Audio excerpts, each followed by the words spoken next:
Famous book sapiens a brief history of human kind लिखने वाले author Yuval Noh Harari का कहना है कि आने वाले 200-300 सालों में होमो सेपियंस खत्म हो जाएंगे, यानी हम सब लोग खत्म होने वाले हैं, ऐसा इन्होंने कहा है अपनी किताब में। तो हमारे पास ज़्यादा वक्त नहीं है क्योंकि दुनिया climate change crisis, nuclear war, artificial intelligence और बायो इंजीनियरिंग जैसी चीज़ों के काबू में आ चुकी है पूरी तरह से।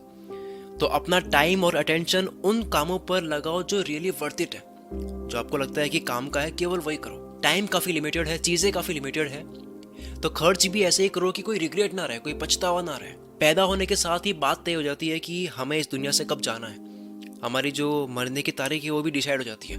बट लाइफ के स्ट्रगल में हम इतने फंस जाते हैं कि हम ये रियलाइज ही नहीं कर पाते कि हमें मरना है भाई, यहाँ से जाना है, हम कुछ वक्त के लिए ही यहाँ पे, हम भूल जाते हैं हम सक्सेसफुल है या फेलियर, हम जेफ बेजोस जैसे है या इलॉन मस्क या कोई एक मामूली इंसान, हम सब खत्म हो जाएंगे। तो ये पूरी लाइफ सिर्फ कुछ सालों के लिए हमें मिली है और ये सारा टाइम हमें डिसाइड करना है कि कैसे स्पेंड करना है हमें। We should really start caring less. Career के बारे में सोचना अच्छी बात है, बट फेल होने पर ओवर बुरा लगना भी ठीक नहीं है, या किसी चीज़ को शुरू करने को लेकर बहुत ज़्यादा सोचना, या बस केवल सोचते ही जाना, या बहुत अच्छे वक्त का इंतजार करना कि ये होगा तो ही करूँगा, परफेक्शन का वेट करना कि सब कुछ हो जाएगा जब तब मैं ये करूँगा, तो ये भी गलत है।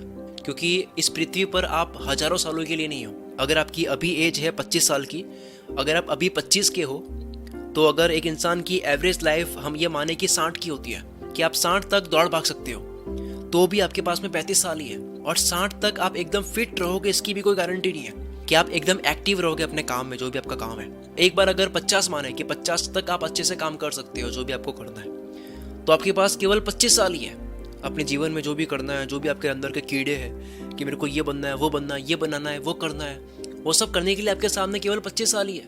और साल कैसे बीतते हैं आपको पता ही है, कब हैप्पी न्यू ईयर आता है पता ही नहीं चलता है, साल बीतते हैं पता ही नहीं चलता है। Don't take life too seriously, you will never get out of it alive, ऐसा कहा है एल्बर्ट हबर्ड ने। इस वीडियो में मैं एक एक ऐसी बात बताऊंगा जो सुनकर आप बोलोगे कि काश ये बातें पहले बताई होती यार। शकील भाई आप कहाँ थे, पहले आपने ये क्यों नहीं बताया। एकदम झटका देने वाली बात आपको इस वीडियो में मिलने वाली है, तो इस वीडियो को पूरी जरूर देखना। ये तो पहला पॉइंट था जो आपने सुना है कि लाइफ को इतनी सीरियसली मत लो। दूसरे पॉइंट पर आते हैं, जो आपको नॉर्मल लगे वो सोसाइटी को भी नॉर्मल लगे ऐसा जरूरी नहीं है, या फिर इसका उल्टा भी हो सकता है कि जो आपको नॉर्मल ना लगे वो सोसाइटी को भी नॉर्मल ना लगे ऐसा जरूरी नहीं है। इसको मैं एग्जाम्पल की तरह समझाता हूँ कि ओपन रिलेशनशिप्स और लिव इन रिलेशनशिप्स 1970 से सोसाइटी में उस वक्त से, ठीक है, लेकिन सोसाइटी का एक बड़ा सेक्शन आज भी इस प्रैक्टिस को अब नॉर्मल और कल्चर के खिलाफ मानता है। लेकिन क्या सोसाइटी के ऐसा सोचने से ये रिलेशनशिप एग्जिस्ट करना बंद कर जाएगा? क्या समाज के सोचने से लोग ऐसा लिव इन में रहना बंद कर देंगे? नहीं ना। तो लोग वही करेंगे जो उनको सही लगता है, फिर चाहे उन्हें सोसाइटी से फाइट करके ही क्यों ना करना पड़े। वो एग्जाम्पल लेता हूँ मैं होमोसेक्सुअलिटी का। तो जो लोग होमोसेक्सुअल है उन्होंने जब फील किया होगा कि वो होमोसेक्सुअल है, तो उन्होंने सोसाइटी और अपने पेरेंट्स को कैसे बताया होगा? उन्होंने तो चारों तरफ एक ही चीज नॉर्मल देखी थी, वो थी हेटेरोसेक्सुअल रिलेशनशिप, जो कि मैन और वुमेन के बीच होता है, ना कि सेम जेंडर में होता है। तो उन्हें कितना डर लगता होगा कि कहीं हम गलत तो नहीं है जो सेम सेक्स की तरफ अट्रैक्ट है।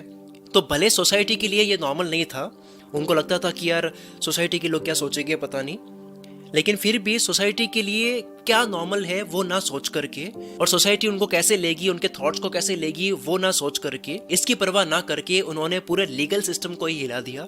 और आज होमोसेक्सुअलिटी जो इंडिया में इलीगल था, आज उसके लिए एक सेपरेट लॉ बन गया है। सेक्शन 377 रिपील कर दिया। मुझे याद है जब मैं छोटा था, जब नंबर काउंटिंग सीख रहा था, तो एक बार मेरे मुंह से निकल गया था 100,000। तो मेरे टीचर ने इमीडिएटली मुझे कहा कि 100,000 नहीं होता है, 1,00,000 होता है, और मैंने वही सीख लिया। अब बड़ा हुआ, जब मैंने इंटरनेट यूज करना शुरू करा, तब मैंने देखा कि अमेरिकन काउंटिंग फिगर्स में बहुत कम लोग 1,00,000 बोलते हैं, बल्कि ज्यादातर लोग 100,000 बोलते हैं, यानी वो ही जो मैं पहले बोल रहा था। अब आप ही बताओ कि इसमें सही किया है गलत किया है। आज के टाइम में लोग 500,000 ज्यादा बोलते हैं, बल्कि 5,00,000 के। तो एक्चुअल में अगर आप सक्सेसफुल हो, जब आप बड़े बन जाते हो, तब आपके आसपास एग्री करने वाले लोग बढ़ जाते हैं। आपके पास में एक भीड़ होती है जो आपकी बात मानती है, जो आप कहते हो उसको एग्री करती है, तब आप जो कहते हो वो सही हो जाता है। It's a game of influencing. यहाँ पे 9 और 6 वाला गेम है। कई लोग अगर सोच रहे हैं कि यार केवल 9 है, ये 6 नहीं है, तो हो सकता है कि वो वहां खड़े होकर के उसको नहीं देख रहा है, इसलिए उसको 6 नहीं दिख रहा है। लेकिन वो 6 भी है और 9 भी है, बस जगह जगह का फर्क है कि कोई यहाँ से दिख रहा है तो कोई वहां से दिख रहा है। नंबर 3 है अच्छी किताबें सेलेक्ट करो पढ़ने के लिए। आज के टाइम में 90% बुक्स सिर्फ इस बात पर ध्यान देती है कि कैसे रीडर्स की पॉकेट से पैसा निकाला जाए, कैसे बेस्ट सेलर बना जाए। आज के टाइम में आप बता नहीं पाओगे कि कौन अच्छा राइटर है, किसने एक्चुअल में अच्छी राइटिंग की है, कौन एक्चुअल में राइटिंग कर रहा है और कौन केवल मार्केटिंग कर रहा है। ऐसे बहुत लोग हैं जो बहुत अच्छा कंटेंट लिखते हैं, बहुत अच्छी किताबें उन्होंने लिख रखी है, लेकिन उनकी फॉलोइंग इतनी नहीं है। और ऐसे बहुत लोग हैं जो बिल्कुल क्वालिटी की परवाह नहीं करते हैं, पर मार्केटिंग की वजह से वो अच्छा सेल कर पाते हैं। तो मैं आपको ये सब क्यों बता रहा हूँ, क्योंकि नेक्स्ट टाइम जब भी आप कोई किताब पढ़ने बैठो और अगर लगे कि इसमें मज़ा नहीं आ रहा है, आपको नहीं लग रहा है कि ये कोई काम की बात बता रहा है, तो स्टॉप रीडिंग, पढ़नी बंद कर दो उसको, उस किताब को रख दो and find new one. Because ये लाइफ बैड बुक्स पर स्पेंड करने के लिए बहुत छोटी है, बहुत कम टाइम है। जल्दी जल्दी हमें ये समझना है कि कौन सी किताब है जो आपको पढ़नी चाहिए और कौन सी किताब है जो आपको कुछ पेज पढ़कर ही क्विट कर देनी चाहिए। अगर आपको बेस्ट सेलर्स के बैकग्राउंड के गेम को समझना है, यानी ये जो अच्छी किताब कैसे पहचानते हैं और कैसे हल्की किताब को मार्केटिंग के थ्रू फेमस बना दी जाती है, ये समझना है, तो एक बुक रिकमेंड करूंगा जिसका नाम है best seller by Ahmad Fayaz, जो हमें पब्लिशिंग के इंडस्ट्री के बेस्ट सेलर गेम के बारे में बताती है। इसमें बताया गया है कि बेस्ट सेलर के स्कैम से बचकर रहो। बहुत सी बुक्स आपको बेस्ट सेलर के टैग के साथ में इंटरनेट पर मिल जाएगी, बट उनमें से बहुत ही कम रियल में वैल्यू एडिंग होती है, क्योंकि ना सिर्फ ऑथर और पब्लिशर बल्कि इस गेम में रिव्यू देने वाले भी मिले हुए होते हैं। आपको लगता है कि ये सारे रिव्यू देने वाले सच ही बोल रहे होंगे, बट रिव्यू देने वाले जितने भी लोग हैं वो खुद रिव्यू देने के चार्जेस लेते हैं। ये सारा बेस्ट सेलर किताब के अंदर बताया गया है। अब बात छेड़ी गई है तो मैं ऑथर का नाम नहीं लूंगा, लेकिन एक इंसिडेंट बताता हूँ आपको मैं। एक इंडियन ऑथर है, उन्होंने अपनी बुक के पब्लिश होने के बाद में न जाने कितनी कॉपीज खुद ही खरीद ली ताकि वो बेस्ट सेलिंग की लिस्ट में आ जाए। ऐसा उन्होंने करा है और केवल कुछ हजार किताबें नहीं खरीदी थी उन्होंने अपनी बुक की लाखों कॉपीज खुद खरीद ली ताकि कम टाइम में ज्यादा बेचने में उनका नाम आ जाए। सो मैं कहना ये चाहता हूँ कि कोई बुक कितनी फेमस है उसके अकॉर्डिंग मत पढ़ो, वो किताब आपके लिए कितनी सही है उसके अकॉर्डिंग पढ़ो। Mortimer J Adler once said, in the case of good books the point is not to see how many of them you can get through, but rather how many can get through to you. अगर आपको books को audio की format में सुनना है तो मैं आपको इसके लिए बेस्ट एप्लीकेशन बताता हूं जिसका नाम है कुकू एफएम। या ऑलमोस्ट हर फेमस बुक्स, जैसे जो मैंने वीडियो की स्टार्टिंग में बताया था सेपियंस बुक्स बाय नोआ हरारी, तो वो बुक भी आपको यहाँ पे ऑडियो के फॉर्मेट में मिल जाएगी। ऐसे ही आपको 1000 पावरफुल बुक्स की ऑडियो बुक्स आपको मिल जाएगी सिर्फ और सिर्फ उस प्राइस में जितने में केवल एक किताब आती है। Install Kuku FM, link description में मिल जाएगा। अगर आप CM50 कूपन कोड एंटर करोगे तो शुरू के 250 यूजर्स को सीधे ही 50% ऑफ मिल रहा है, थैंक्स मी लेटर। चौथा पॉइंट है, अपने बिलीफ्स को टाइटली होल्ड करके मत बैठो कि मैं ये मानता हूं और मैं मानता ही रहूंगा। कितनी बार ऐसा हुआ है कि सालों से आप कोई मानते आए हो और आपको किसी ने रॉन्ग प्रूव कर लिया, किसी इंसिडेंट ने, किसी इंसान ने आपको रॉन्ग प्रूव कर लिया। आप जो सोच रहे थे, आप जो मान के बैठे थे, सडनली किसी ने रॉन्ग प्रूव कर दिया आपको, या आपको खुद ही रियलाइज हो गया कि आप रॉन्ग सोच रहे थे। ऐसी सिचुएशन में आप भले बुरा फील करते हो कि यार मैं क्या मानता था, क्या हो गया, लेकिन आपको अच्छा फील करना चाहिए क्योंकि आप कॉन्टिन्यूसली इवॉल्व कर रहे हो, आप आगे बढ़ रहे हो, आपकी थिंकिंग इंप्रूव हो रही है। अगर आपके सामने कोई प्रूफ, एविडेंस और लॉजिक के साथ में चीजें प्रेजेंट करता है और आप उन सबको स्टडी करने के बाद में अगर ये डिसाइड करते हो कि आप उस नए ओपिनियन या व्यू को एक्सेप्ट करोगे, तो आप ये समझ सकते हो कि आप प्रोग्रेस कर रहे हो, आगे बढ़ रहे हो। कोई आपका ईगो नहीं टूट रहा है, आपको ईगो हर्ट नहीं करना है, मानना है कि हाँ मैंने कुछ सीखा है, नया मैं गलत था पहले। और अगर दुनिया की बात सुनने के बाद में, सबकी बात सुनने के बाद में, सबके बिलीफ क्या कहते हैं वो सुनने के बाद भी आपको ये लगता है कि नहीं यार मेरा जो बिलीफ है वो ज्यादा सही है, तो वो भी प्रोग्रेस है, क्योंकि आप उस आर्ग्यूमेंट को कंसीडर कर रहे हो, आप बातें सुन रहे हो, तो यही बताता है कि आप न्यू आइडियाज को लेकर के ओपन रहते हो, आप सबकी सुनते हो। भले आप अपने मन की करते हो लेकिन सबकी सुनते हो, भले आपको वो इनवैलिड लगे लेकिन आप सुनते हो।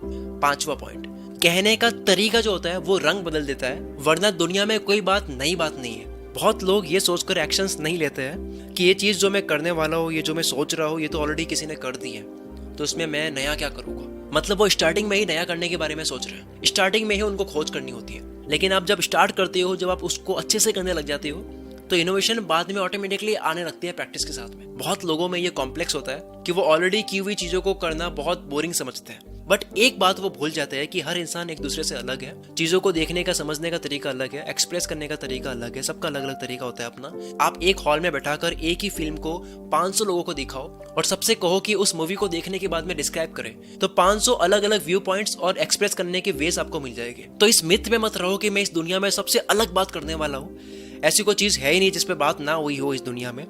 और उसको कहने का तरीका आपका खुद का हो सकता है, वो तरीका आपका फेमस हो सकता है। हजारों सालों से म्यूजिक है इस दुनिया में, लेकिन 100 साल पहले कोई सिंगर फेमस था, आज अरिजीत सिंह है, आज बहुत सारे सिंगर्स हैं। वैसे ही पास्ट में विंसी फेमस थे, आज MF हुसैन फेमस है, कल कोई और होगा। तो कलर्स तो वही है, चीजें वही है, तरीका वही है, टॉपिक्स भी वही है, उन सब चीजों को एक्सप्रेस करने का तरीका सबका अलग अलग है और उनका अपना तरीका उनको ग्रेट बनाता है। Most things have already been done but they have not yet been done by you. Number 6, learn to say no. ये आपने बहुत बार सुना होगा, लेकिन अब एक बार फिर से सुनो। अगर आपको ना कहना नहीं आता है तो आप कामयाब नहीं हो सकते।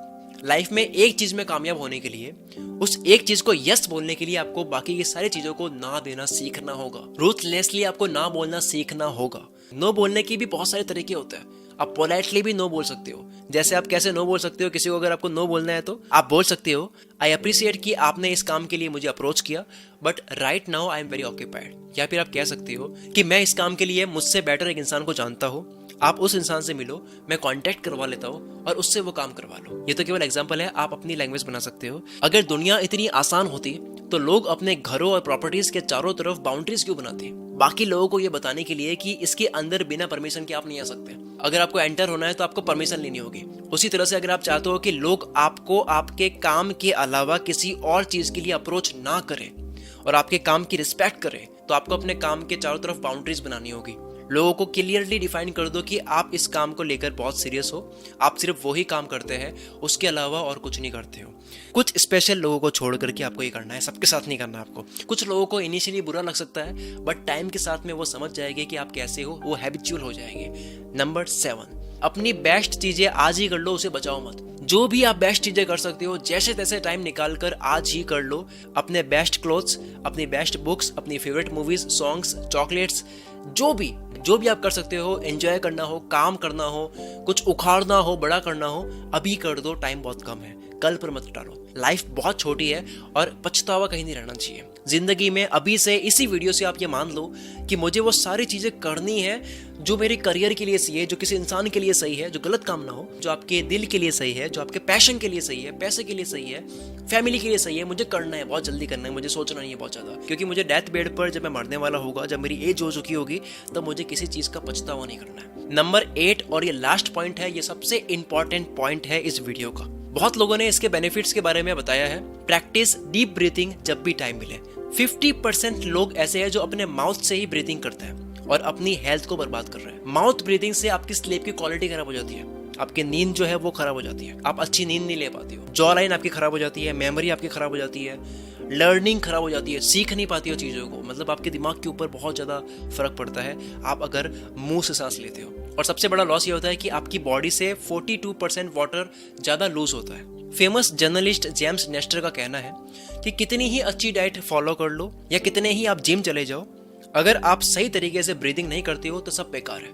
मतलब इतनी खतरनाक तरीके से ये बात बोल रहे हैं। कई लोग ये रिकमेंड करते हैं कि 5.5 सेकंड्स की इनहेलिंग करो, सांस लो नाक से, और 5.5 यानी कि 5.5 सेकंड्स की एक्सेलिंग करो अपने नाक से। तो ये सारे पॉइंट्स थे। चलो अब तक के लिए सिर्फ इतना ही। मैं फिर से रिमाइंड करवा लेता हूँ, कोको FM को इंस्टॉल करने के लिए लिंक आपको डिस्क्रिप्शन में मिल जाएगा, अभी जाओ इंस्टॉल करो। और अगर आपको अलग लेवल का कंटेंट चाहिए, जब मेरी वीडियोस नहीं आ रही होती है तब भी आपको मेरे से कुछ ना कुछ पॉजिटिविटी चाहिए है दोस्तों, अगर आपको कुल मित्र की कम्युनिटी का पार्ट बनना है तो टेलीग्राम पर कुल मित्र सर्च करके आप टेलीग्राम चैनल को सब्सक्राइब कर सकते हो। प्लस आपको टेलीग्राम के चैनल का लिंक डिस्क्रिप्शन में मिल जाएगा, और दोनों की लिंक डिस्क्रिप्शन में मिल जाएगी, वैसे कोको FM का भी और टेलीग्राम चैनल का भी। कुल मित्र टेलीग्राम चैनल पर मैंने बहुत चीजें सोच रखी है जो मुझे करनी है, तो पहले सब्सक्राइब करके रख लो, बहुत चीजें वहां पे आने वाली है। मिलते हैं अगली वीडियो में। Wish you all the best. मैं शकील कुल मित्र से आपके सपनों को सपोर्ट करता हूँ।